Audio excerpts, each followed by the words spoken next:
All right, I'm not waiting for it. All right, we're here. The countdown was 25 seconds long. That's too long for us, bro. We're moving fast. We're moving. People who move. Here we go. Hey, Hey. everybody. Adam Z, Matt Z, brothers in love and brothers in podcasting world. Yes. Welcome to People Who Move. We are live on Thursday, February the 8th. That is a very special day in our family. Just like this is episode number 38. And just like our episode number 1, which was on our mom's birthday. And bro, what is today? Episode number 38 is what? Today is my son and your nephew's birthday. He's 22 years old. February 8th. Big day. Hey, Hey-o.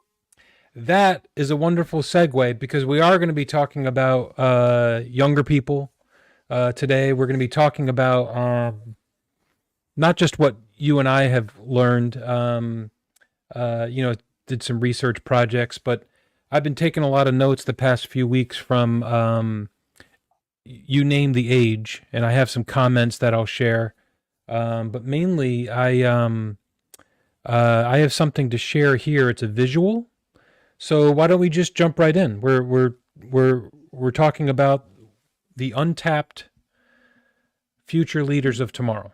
Let's do it. We're talking about letting go. We're talking about the psychological aspects of that, and we are talking about the different languages, not like Spanish, English, and French, or Arabic or other language, but literally the different words that different demographics and different ages use today. And it's quite humbling for people that are, you know, 40s or born in the 70s and like 80s and stuff like that. So Yep. I'm going to Right. share something here, bro. It's really my first infographic that I ever made. Really? Yep. And This is the one I'm familiar with. I think the one I really like. last year I made a Did a few things last year. yeah, I learned how to do Canva actually a couple years ago, and I really jumped in, and one of the first things I tried to learn was to take this research and very statistical, very wordy about who we were asking years worth of questions about who can work in hospitality at hotels, who's not, why are they not, why are we not being successful in engaging them? Um, and so sorry, I'm doing two things at once. So I'm gonna bring up my sheet because it's easier to share um, Yeah, it's a when really it's good infographic. I a want to separate share it with one. the audience. What's that? It's a really good infographic. I want to share it with the audience. Yes, and I am going to. I think I have it right. Almost in front of me. Playing hide and go seek. Oh, I got another topic to talk about if we get a chance. But okay, so here it is. I'm gonna try to blow it up a little bit. The suspense is killing me. It better be good. Okay, I'm going to present and share my screen and share that screen. And okay, good. Here we go. I'm actually sharing my photo. So let me see if I can zoom in a little. There you go. Okay, cool. All right, so what this is, bro. So to all of our millions of fans and beautiful people listening and watching, uh, a new nonprofit recently received tax exempt approval called the Hospitality Industry Impact Initiative. Um, it's going to be launched, very soon, and so we're very excited. So a lot of this research and education that I've been working on with the last several years within the hospitality industry, kind of separated it last year and are doing it under the flag of this new nonprofit because it's so focused on education and outreach is a good word. Outreach to physically. go visit places such as high schools and to really connect with, in this case, the youth. And it has a lot to do with our podcast and our LinkedIn Live event series here, bro, called The People Who Move. And so what we have learned is that if you want to engage with a certain group of people, you can't just go to a conference and talk about it. You can't just write a newsletter. You can't just make a blog post. And I've been guilty of that myself. I do, some preaching here and there, and that's fine. But it was like the clouds opened up a couple years ago when I started coaching and advising high school students through DECA.org. And if anyone wants to go, visit that website, it's a wonderful organization. It's about business and entrepreneurship and marketing, hospitality and tourism, technology, software, finance. It's everything. And they have competitions.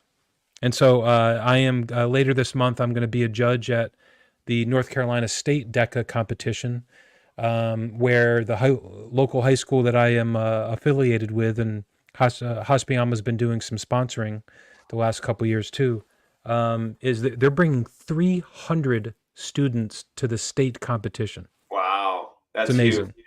Yeah, and then if they the ones who move on past states, they go to the international competition, which I believe is in Anaheim this year, California. Wow.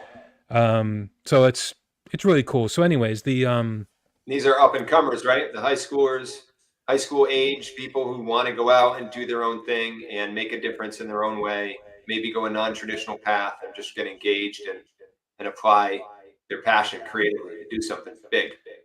yeah, and a lot of them are really super shy, and I mean they're young. I mean they're probably just as shy as I was when I was 14, 15, 16 years old.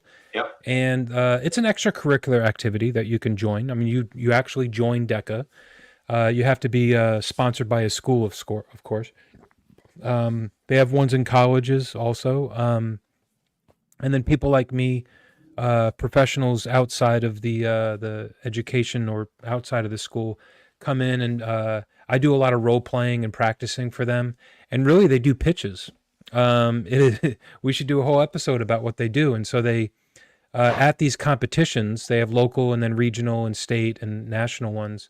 So just imagine for a moment, there are a couple thousand people that go to this, state event, students, and they all have a certain sector of business that they are given or that they have chosen. They have a written exam, and let's say they chose marketing essentials, Yep. right? And that they are given a sheet of paper with 10 minutes prep time. Wow. That says, this is who you are.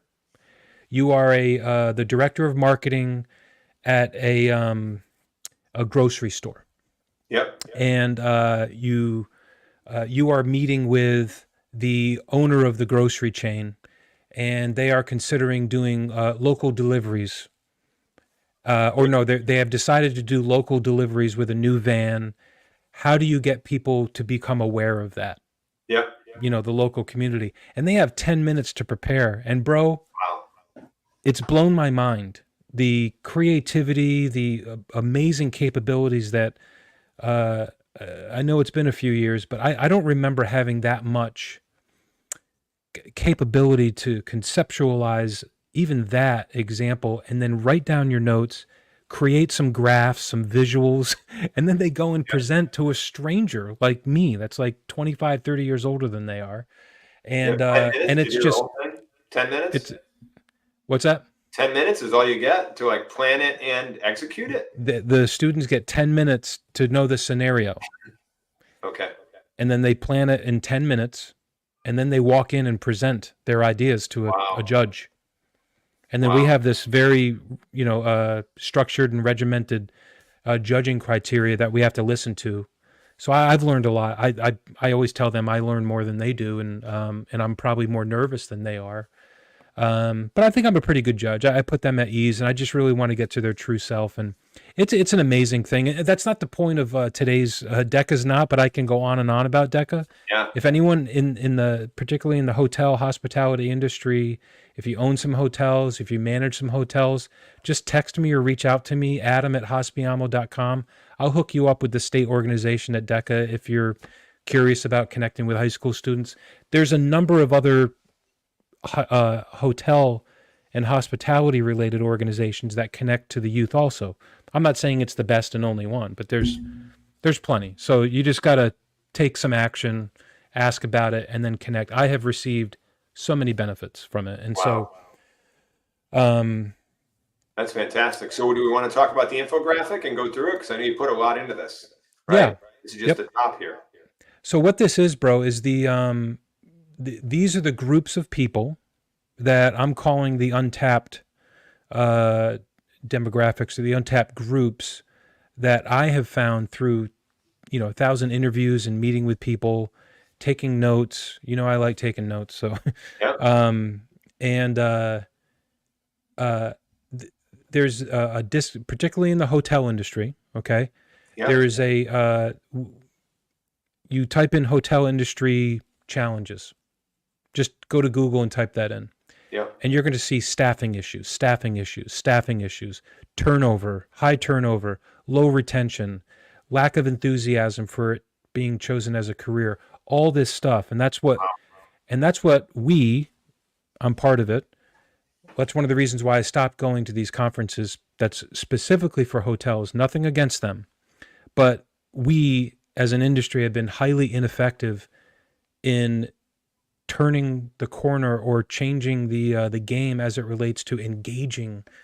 I think we missed an entire generation, bro. Wow. For those that are born like after 1985, 1990, we're calling them the millennials or whatever. From working at the hotel level, I think that we missed them. Yeah. And so moving on, what about these younger people that are like 10, 12, 15, 25?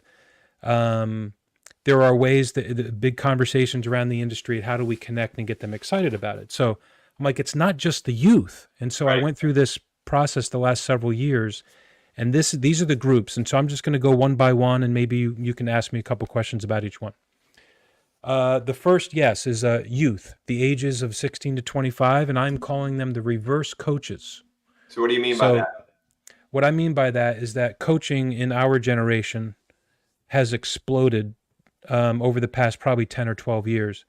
And that's a good thing. There's life coaches, there's fitness coaches, there's executive coaches. Yep. It's a great thing. I mean, as people get older, you get all this experience and knowledge, and you can go to a company or you can go to an executive or a manager or anybody and say like, hey, this is my coaching program, and you can click here and do that. And I'll meet with you every week, and we'll make you better in whatever you want to get better. Right. So one of the first findings that I found was that, and I'm going to paraphrase a little bit or maybe interpret what I've heard, and I'm just going to speak very candidly with you and everyone here. They were like, stop offering us coaching. They're like, they are getting bombarded with people that are older than them that claim that they can coach them into success, and they can tell them all about the world, and I can prepare you for the next step in your life. And they're getting their parents involved, and they're like, they actually feel that they know more about what they know more about what they want. Mm. And that's not where the conversations have started from these coaches. Yep. They say, I know what you want, and I'm going to help you get there. And these younger people are saying, no, we got some things to teach you. Mm-hmm. Are you willing to admit that? Yep. That's why I call them reverse coaches, because we need to reverse how we're thinking about learning and coaching if we are going to inspire the younger generation.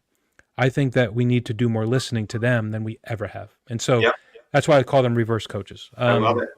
That makes sense. I say here that they must be heard. They're curious. They have extremely high this is the other thing. They have extremely high expectations for a positive workplace culture and leadership behaviors. They want to work for a person and a company that follows through with what they say on their website. Because all the websites say the same. They all say we can promise you all the X, Y, and Z, but they want to live it. They want to live a life of purpose. Yeah. And they're not getting what what they signed up for a lot of times, and so they're just leaving. Yep. So, and then a lot of the people that are complaining, they're always just complaining. Why do they leave? Oh, they don't want to work. It's all a complete disconnect, and Yep. so, and they're wrong.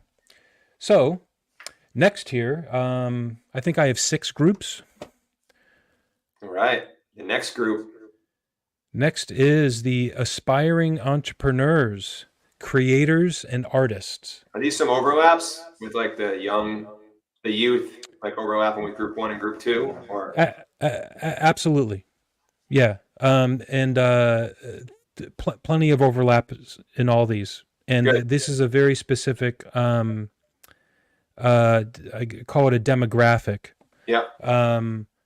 And again, I'm looking from the perspective of the hotel industry. We have 60,000 hotels in the United States. Hotels alone contribute $650 billion to the United States GDP. Wow. And the engagement levels have dropped from 40% in 1998 to 7% today. Wow. So it's not good, right? Not good. So, and we have for many reasons, that's been on other shows, and I got more research to share. But for many reasons, one of the reasons is creative people, innovative people, candid, and those that have like a high amount of digital literacy and a high amount of like big personality, but a lower amount of formal education. Right. Because of their age, or maybe it's because they didn't go to college. Maybe they couldn't afford college. Maybe they don't live near a college and they don't want to live home, and so or maybe they got married early and they're focusing on their family. But that does not mean they're not creative, and they're not they have the potential to be an entrepreneur and a creator and artist. And so reaching out and engaging that community of highly creative, critical thinkers, letting them know you can be creative and explode your creativity in the hotel industry, and here's how.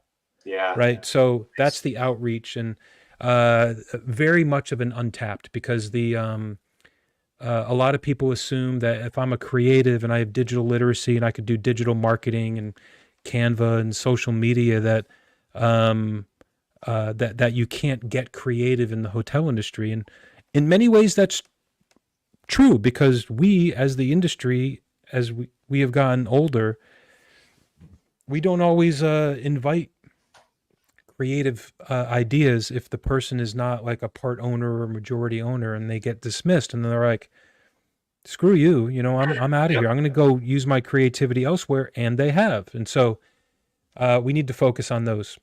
There's so much that can do in this industry. It's what makes the hotel industry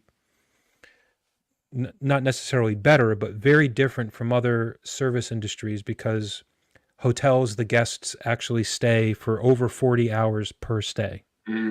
There's no other service industry where you literally move in for a temporary period. Yeah. And that very different mindset. And so and also the for decades, it's nowhere in the job descriptions for like a front desk agent or a housekeeper or a bartender to say, hey, can you help us manage our social media campaigns? Yeah. Right? It's just not in there. It's like, you have to do this, this, and this, and it still hasn't changed. And so a lot of those are for the reasons that it's untapped. Next is something that we are working on actively with our friend John Cardonia, our regular guest here. Let me blow this up a little bit. See. Okay, there we go. Yep. And also, we are applying for some grants to reach out through HI3, the Hospitality Industry Impact Initiative. And this has to do with military veterans, U.S. Veterans, and specifically as it relates to the things that they learn in the military are fabulously transferable in the building industry and in the engineering industry, the design, and what are hotels if not just buildings with a lot more people than that are staying there longer, and the need to keep them safe and secure. Yeah. And then we got sustainability and environmental science going on that's blowing up, and that's a need for the planet and the environment for more knowledge. These military veterans go and they learn engineering. They learn that, and we've heard it from their mouth. Yep. It's still extremely hard to get a job in the hotel industry. Like, doesn't matter how much experience they have. They got a military in there. For some reason, it's not valued as it relates to their capabilities to manage a building. Mm. We John Cardonia, we've talked about it here live before. John was a jet engineer, Mm. and he was one of those Top Gun guys that were maintaining those jet engines for the Navy, and eventually taught other people how to do it, and eventually was mentoring youth through the JCs in Florida, I think, and getting them involved.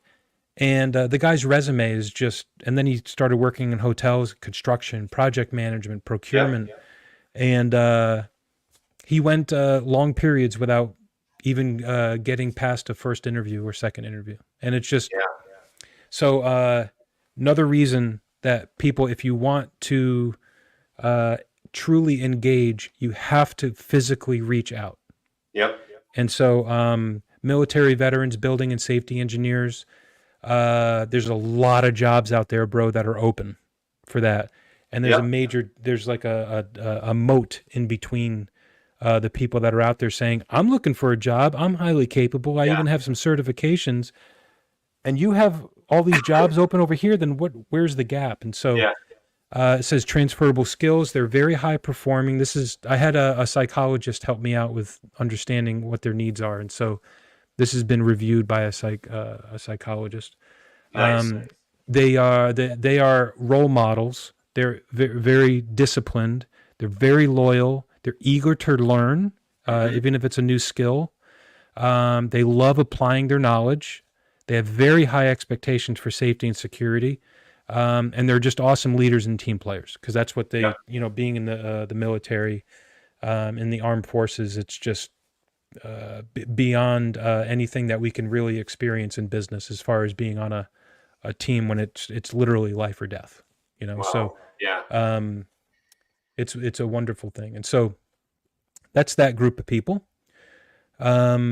I invited some of our friends, bro, to jump on if they ever wanted to. So if somebody pops in here, I might let them in. Yeah. But I think that everyone's busy today, and that's okay. I'm just going to check real quick to see if anyone has reached out, but no. Okay, so next we have the current leadership under 50 years of age. So I put under 50 years of age, but it's really it could be over. Yep. And that's somebody like me. Okay, that's somebody that like the general managers at the hotel level, Yep. with a good amount of experience. They have been leaving the industry even before COVID. Yep. And it has to do with this lack of engagement. And so when I say current leadership, I mean people with probably 10 to 15 years of management experience in leading teams. 93% are disengaged in high-level hospitality roles today, Mm. or they're unemployed, and they're very experienced in HR practices, Yeah. and compliance, property operations, emergency planning. They're very motivated to share knowledge with the next generation. They have very high financial literacy in managing a full profit and loss statement from top to bottom. High expectations for safe, positive workplace cultures at the property level. This is, and so that is a target market, I should say, untapped, because you have to actually reach farther for them, even though they're currently employed, if they are currently employed at a property, Yep. because they might already have one foot out the door. Yeah. These skills that they have, other industries are desperate for type of people like this with high financial literacy, great team builders. They're hospitality managers. They're fun to be around. They have a great amount of knowledge, and the amount of planning that they have to do every day for like potential disaster and dealing with all the different insurance companies and you name it. And so, Like you said, there's a gap. There's a gap between the places that need them to work and the people. There's a gap.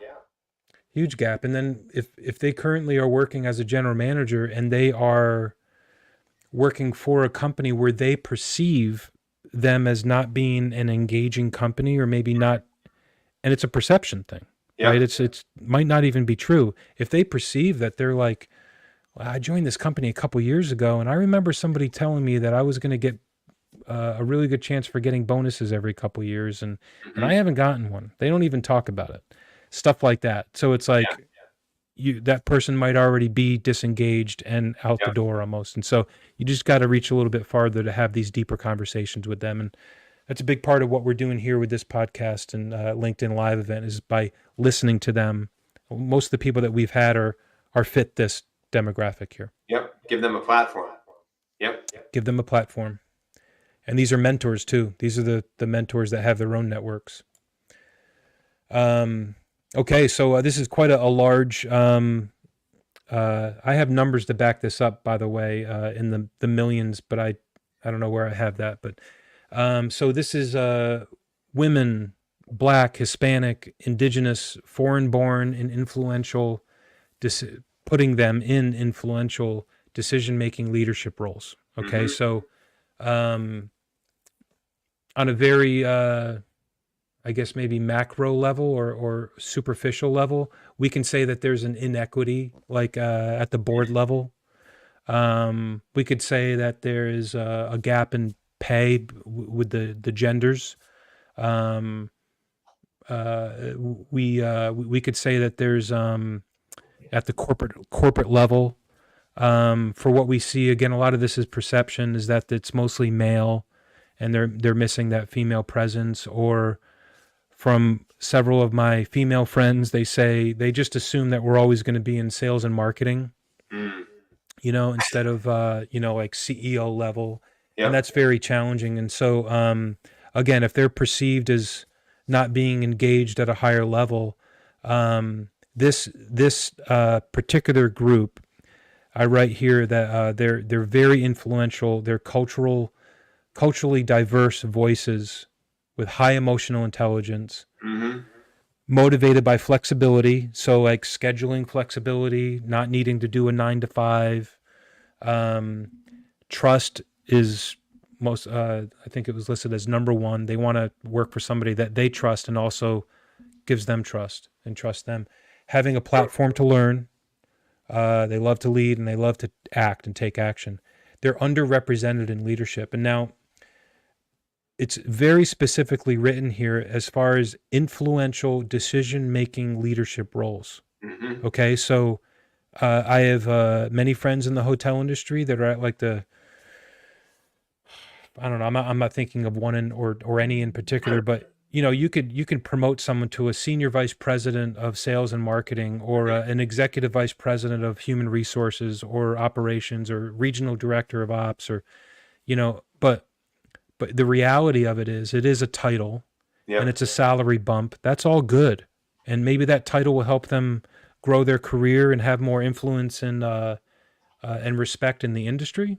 That you're going from a GM to a regional to a vice president role. That's all good. But as it relates to being influential in real decision making, such as we have a hotel in, let's say, St. Louis. The company's based in Atlanta. There's a hotel in St. Louis, and you get the people in the corporate office, and I've been a part of this for way too long and too much. But the people in the corporate office are all talking about St. Louis because they're like, hey, we got a hotel there that's doing really well. Let's go out and buy another hotel, or let's go take over management, another one. And then all of a sudden I gotta jump to another meeting. You do? All right, for the time. We'll finish up. But this is actually physically going there and saying, listen, we want to know what you think about this hotel that we're thinking about taking over, rather than saying, you're great at your job, senior person, go take over this hotel after we already decide to do it. And so decision-making roles. Being involved is important. We have two more. All right. I didn't really know what to... There's a great book called Roar. I met the author at an event a couple years ago. Michael, I apologize, Michael. But look up Roar by Michael. Michael, exactly. He's the amazing human being. And he wrote a book called Roar into the Second Half of Your Life. Nice. And a lot of statistics. And these are people like maybe Dad 10 years ago, you know, non-hospitality industry elders that are now unretiring. And the statistic blew my mind in that book. And it said that by the kids that were born that year, it was a couple years ago, they have a 50% chance of living to 100 years old. Nice. People that are born today. So that's fantastic. They're living longer, and we're going to be working much longer. And so a lot of people that retired, they're coming out. And so these are people that have a higher household income. They got savings. There is so much influence that these people can have in the hotel industry by using their experience and their mind. And they have a desire to reset. In the hotel industry, I think, in the hospitality industry, is a great place to do it. Yeah, I agree. I got to jump to the other meeting, but finish up for the crowd. Finish up for the people. Last one is the Americans with Disabilities and Barriers to Employment. I'm talking about deaf and blind. Yep. People in wheelchairs. They are 100% capable. I have not found them to be disabled at all to be effective and impactful in the hotel and hospitality industry. And they get disregarded way too much. And so we will finish it up here. Right. And if anybody wants to come visit our website, hospitalityimpact.org, info@hospitalityimpact.org.